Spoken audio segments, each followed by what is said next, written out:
ప్రేక్షకులారా, మీ అభిమానానికి నేను కృతజ్ఞుణ్ణి. నేను చెప్పిన కథలు మీరు చాలా శ్రద్ధగా వింటున్నందుకు నాకు చాలా సంతోషంగా ఉంది. వెనుకటికి మధుసూదనుడిలాగా కాకుండా మీ బుద్ధికి తగిన ఫలితం మీకు సకాలంలో తప్పక లభిస్తుందని నా నమ్మకం. ఈరోజు మీకు ఆ మధుసూదనుడి కథ చెబుతాను, వినండి. అయితే అంతకన్నా ముందు మిమ్మల్ని ఒక పొడుపు కథ వేస్తాను కదా, మరి మీరు సిద్ధంగా ఉన్నారా? మరి అడిగేయమంటారా? అడిగేస్తున్నా. నాగస్వరానికి నాగేంద్రుడు నిప్పు అంటుకుంటే బుస్మంటాడు. మీకు సమాధానం తెలిస్తే తప్పకుండా కామెంట్ రూపంలో తెలియచేయండి. ఆగండి, మరో మాట. ఇక నుండి నేను మీకు చెప్పే కథకి సమాధానం మీరే చెప్పాలి. ఒకవేళ మీరు చెప్పలేకపోతే సరైన సమాధానం కోసం ఈ వీడియో డిస్క్రిప్షన్లో ఉన్న లింక్ను క్లిక్ చేయండి. మరి కథను శ్రద్ధగా వినండి. పూర్వం మధుసూదనుడు అనే ఒక రైతుండేవాడు. అతను సామాన్య కుటుంబీకుడు.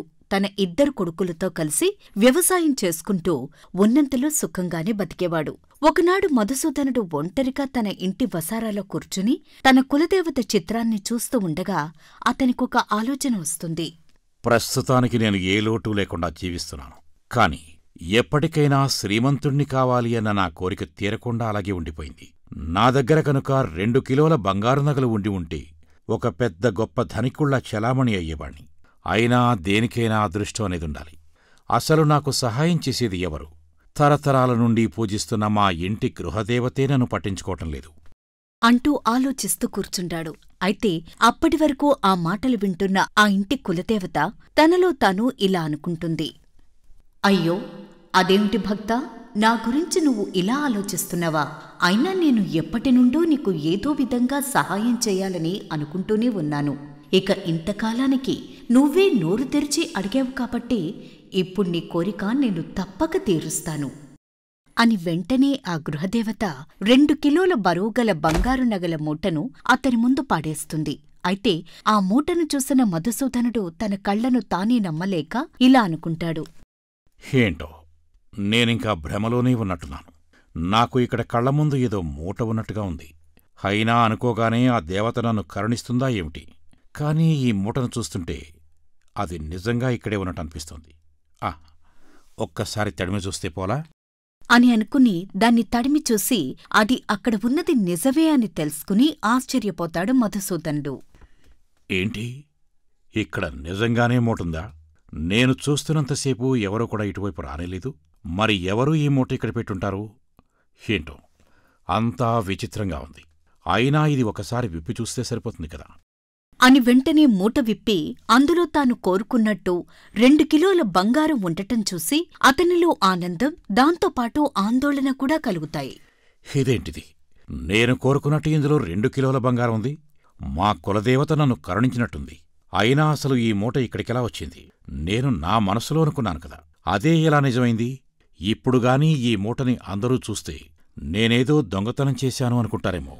ఆ అనుమానంతో మధుసూదనుడు తన చుట్టూ తిరిగి చూస్తాడు. అయితే అక్కడ ఎవ్వరూ లేకపోవడంతో తనలో తాను ఇలా అనుకుంటాడు. సరైన సమయానికి ఈ ఇంట్లో నేనొక్కడే ఉన్నాను. నా కొడుకులిద్దరూ పనిమీద బయటకు వెళ్లారు. ఇక నా భార్య లోపల వంట పనిలో మునిగి ఉంది. ఇక నేను తప్ప దీన్ని ఎవరూ చూసే అవకాశం లేదు. కాబట్టి వెంటనే దీన్ని తీసి దాచేస్తాను అని మధుసూదనుడు చప్పున ఆ మూటను తీసుకుని పెరట్లోకి వెళ్లి దాన్ని వేప చెట్టు మొదట్లో పాతిపెడతాడు. అటూ ఇటూ చూసి, హమ్మయ్య, మొత్తానికి ఈ మూటను జాగ్రత్తగా దాచిపెట్టాను. ఇక ఇప్పట్లో ఈ మూటను బయటకు తీయకూడదు. కొంతకాలం తర్వాత ఏం చేయాలో, దాన్ని ఎలా ఖర్చు పెట్టాలో ఆలోచించి అప్పుడు దాన్ని బయటికి తెద్దాం అని నిర్ణయించుకుని ఆ మూట సంగతి అక్కడితో మర్చిపోతాడు. అలా కొంతకాలానికి అతను తన పనులు తాను చేసుకుంటూ ఉండగా అతనికి ఒక ఆలోచన వస్తుంది. ఇంతకాలమూ ఆ బంగారాన్ని ఎవరికీ కనపడకుండా దాచిపెట్టాను. ఇప్పుడు ఇక ఆ బంగారాన్ని ఏం చేయాలో ఆలోచించాలి. అది ఒక్కసారిగా అమ్మటమా, లేక కొంచెం కొంచెంగా అమ్మటమా? ఒకవేళ దాన్ని అమ్మి డబ్బుగా మార్చి ఏదైనా పొలం కొనటం మంచిదా, లేక ఆ డబ్బుతో ఏదైనా కొత్త వ్యాపారం మొదలుపెట్టడం మంచిదా అని రాత్రి పగలు తేడా లేకుండా ఎప్పుడూ అదే ఆలోచనలతో గడిపేవాడు మధుసూదనుడు. అయితే ఇన్ని ఆలోచనల తరువాత కూడా అతనిలో ఒక అనుమానం కలుగుతుంది. అయినా నా పిచ్చిగాని ఈ బంగారాన్ని 1,00,000 విధాలుగా ఉపయోగించొచ్చు.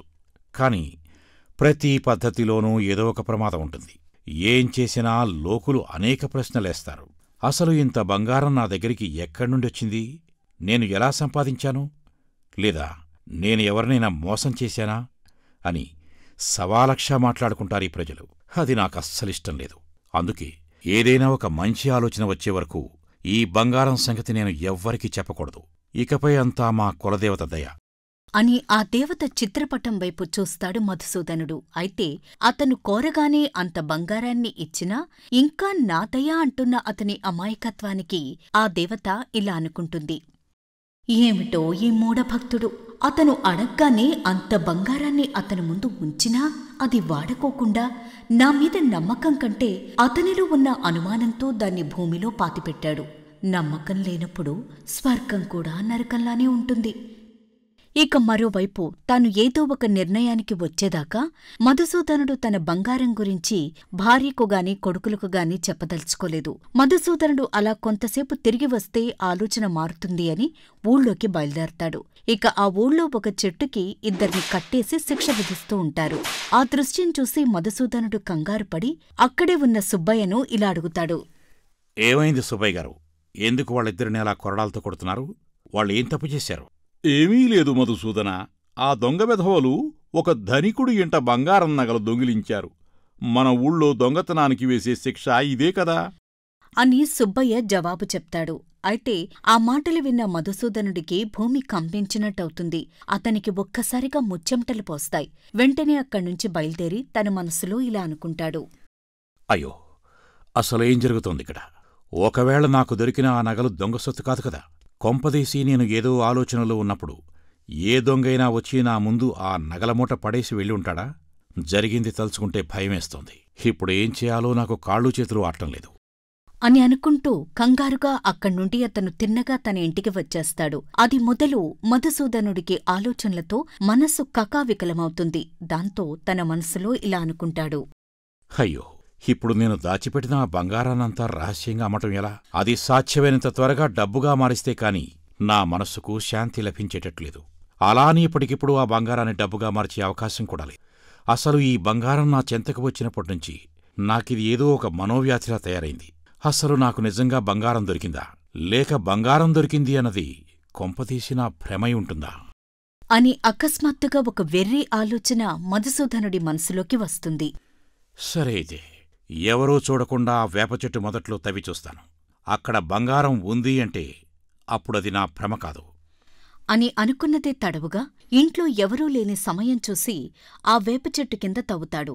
అయితే ఆ తొందరలో అతను ఆ బంగారాన్ని పాతిపెట్టిన చోటు కాకుండా వేరే చోటు తవ్వగా అక్కడ వేర్లు తప్ప అతనికా మూట కనిపించదు. దాంతో మధుసూదనుడు ఇలా అనుకుంటాడు.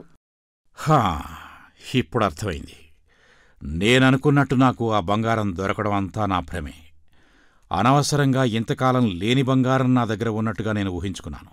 అంటే నా గృహదేవత ఇంకా నన్ను కరుణించలేదన్నమాట అని తన గృహదేవతను తలుచుకుంటాడు. దాంతో అతని అమాయకత్వానికి ఆ దేవత ఇలా అనుకుంటుంది. నువ్వు పాపం అమాయకుడివి అనుకున్నాను, కాని నువ్వొట్టి వెర్రిబాగులవాళ్లా ఉన్నావు. నీ అనుమానంతో ప్రతిక్షణం నీకు జరిగిన దాన్ని నువ్వు గుర్తించలేకపోతున్నావు. ఒక్కసారి నీ అనుమానాలన్నీ పక్కన పెట్టి నా మీద నమ్మకంతో తవ్విచూడు అని అంటుండగానే మధుసూదనుడు ఆ చెట్టుకు అటువైపు ఏదో తవ్వి ఉన్నట్టు అనిపించి తనలో తాను ఇలా అనుకుంటాడు. అదేమిటిది? ఆ చెట్టుకి అటువైపు ఏదో తవ్వి పాతిపెట్టిన గుర్తులు కనిపిస్తున్నాయి. బహుశా నేను అటువైపు పాతిపెట్టి ఉంటానా? సరే, అక్కడ కూడా ఒక్కసారి తవ్వి చూద్దాం అని ఆ చెట్టుకి ఇంకో పక్క కూడా తవ్వటం మొదలుపెడతాడు. అంతలో అతనికి ఆ బంగారు మూట కనిపిస్తుంది. దాంతో ఆశ్చర్యపోయిన మధుసూదనుడు ఇలా అనుకుంటాడు. హమ్మయ్య, మొత్తానికి నాకు బంగారం దొరకటం భ్రమ కాదన్నమాట. ఇది నిజమే అన్నమాట. అయితే ఇప్పుడు ఈ బంగారాన్ని నేను బయటికి తీస్తే దొంగతనం నేరం నా మీద పడుతుందేమో. అందుకని ఈ మూటను మళ్లీ నేను ఆ చెట్టు దగ్గరే పాతిపెట్టి ముందు ఇక్కడి నుంచి వెళ్ళిపోవాలి అని మళ్లీ ఆ బంగారం మూటను మధుసూదనుడు అక్కడే దాచిపెట్టి తన ఆలోచనలకు పదును పెడతాడు. అయితే ఆ ఇంటి దేవత అతనికిచ్చిన ఆ వరం అతని అనుమానంతో అతని పాలిట శాపంగా మారుతుంది. అతనికి ఆలోచనలతో రాత్రిపూట పీడకలలొస్తూ ఉంటాయి. నిద్రలో అరిచి ఇంటిల్లిపాదిని కంగారు పెట్టేవాడు. ఏంటో నా పరిస్థితి నాకే అర్థం కావటం లేదు. అసలు ఈ బంగారం సంగతి ఎవరికైనా చెప్పుకుందావా అంటే చెప్పలేకపోతున్నాను. పోనీ అమ్మీ సొమ్ము చేసుకుందామనుకుంటే నాకు ధైర్యం చాలటం లేదు అని మధుసూదనుడు నానాటికి లేనిపోని ఆలోచనలతో మానసికంగా కుంగిపోతూ ఉండేవాడు. పూర్తిగా తాను రోజూ చేసుకునే పొలం పని కూడా మానేస్తాడు. భార్య బిడ్డలతో మాట్లాడటం కూడా తగ్గిపోతుంది. సరిగ్గా తిండి తినడు, నిద్రపోడు. అతని మనోవ్యాధి శరీరాన్ని దెబ్బతీస్తుంది. ఇక తండ్రి అలా కావటం గమనించిన అతని పెద్ద కొడుకు ఒకరోజు ఇలా అంటాడు. నాన్నా, అసలు ఏం జరిగింది మీకు? మాకేం అర్థం కావటం లేదు. మీరు రోజురోజుకు ఇలా నిద్రా తిండి మానేసి ఉంటే ఎలాగా? ఇప్పటికే మీ ఆరోగ్యం పూర్తిగా నశించిపోయింది. అసలు మీ సమస్య ఏంటో చెప్తే మేం చేతనైన సాయం చేస్తాం కదా నాన్నా అని అడుగుతాడు కొడుకు. అయితే మధుసూదనుడు అతనికి ఏమీ చెప్పకపోగా చీదరించుకుంటాడు. ఇక అతను చేసేదేమీ లేక తల్లి దగ్గరకు వెళ్ళి, అమ్మా, అసలు ఏం జరిగిందమ్మా? నీకు నాన్నకు ఏమైనా గొడవుందా? నాన్న ఎందుకిలా తయారవుతున్నారు? నాయనా, నాకదే అర్థం కావట్లేదు. అసలు మేము మాట్లాడుకుని చాలా రోజులయింది. ఇంకా కోట్లాడుకోవటం ఏముంటుంది చెప్పు? నాన్న పరిస్థితి చూస్తేనే నాకు చాలా బాధగా ఉంది. ముందు ఎవరైనా వైద్యుణ్ణి పిలిపించి చూపిద్దాం అని కొడుకుకు చెప్తుంది తల్లి. తల్లి చెప్పిన విధంగా అతను వైద్యుణ్ణి పిలిపిస్తాడు. అయితే వైద్యుడు వచ్చి పరీక్షించి అతనికి ఏ జబ్బూ లేదంటాడు. ఇక చేసేదేమీ లేక, అమ్మా, చూసావు కదా, ఆ వైద్యుడు కూడా నాన్న విషయంలో ఏమీ చేయలేనట్టున్నాడు. నువ్వే చెప్పమ్మా, ఇప్పుడేం చేద్దాం? ఇక మనం చేసేదేముంది? ఆయన ఇలా ఎందుకు తయారయ్యారో ఎవరికీ అర్థం కావట్లేదు. నువ్వు మాత్రం ఏం చేస్తావు? కొంతకాలం చూద్దాం. ఇక మన గృహదేవత దయవలన ఆయనే మారతాళ్లే అని అనుకుంటారు. అయితే ఆ మాట విన్న చిత్రపటంలో ఉన్న ఆ ఇంటి గృహదేవత ఇలా అనుకుంటుంది. నా దయ అని మీరందరూ నాపై నమ్మకంతో అంటుంటే నాకే బాధగా ఉంది. అసలు ఈ మధుసూదనుడికి నేను మంచి చేసినా అతని స్వయంకృతాపరాధం వల్ల తనకు తానే చెడు చేసుకుంటున్నాడు. ఇక ఇతన్ని బాగుచేయటం నా వలన కూడా కాదు. అలా కొద్ది కాలంలోనే మధుసూదనుడు ఆరోగ్యం పూర్తిగా చెడిపోయి మంచం పడతాడు. తరువాత కొద్ది రోజులకు అపస్మారక స్థితిలోకి వెళ్ళిపోతాడు. ఆ స్థితిలో కూడా నగలు నగలు అని కలవరిస్తూ ఉంటాడు. ఇక అలా 3 రోజులు అపస్మారక స్థితిలో ఉండి 4వ రోజు అతను కళ్ళు తెరిచి చూసేసరికి పక్కన భార్య, కొడుకులు కనిపిస్తారు. పెద్ద కొడుకు అతనితో, నాన్నా, నువ్వు ఈ 3 రోజులు నిద్దట్లు బంగారం నగలోని కలవరించావు. వాటిని ఎక్కడన్నా దాచిపెట్టావా? అలాంటిదేమైనా ఉంటే చెప్పు నాన్నా అని అడుగుతాడు కొడుకు. దాంతో మధుసూదనుడు తన భార్య వైపు చూసి, 2 కొడుకుల వైపు చూసి బలహీనంగా నవ్వి పెద్ద కొడుకుతో ఇలా అంటాడు. మీ అమ్మను తమ్ముణ్ణి జాగ్రత్తగా చూసుకో బాబు, ఇక నేనుంటాను అని చెప్పి వెంటనే తన ప్రాణాలు వదులుతాడు మధుసూదనుడు. దాంతో కుటుంబ సభ్యులంతా దుఃఖసాగరంలో మునిగిపోతారు. ప్రేక్షకులారా, కథ మొత్తం విన్నారుగా. ఇప్పుడు చెప్పండి, చనిపోతూ మధుసూదనుడు ఎందుకు నవ్వాడు?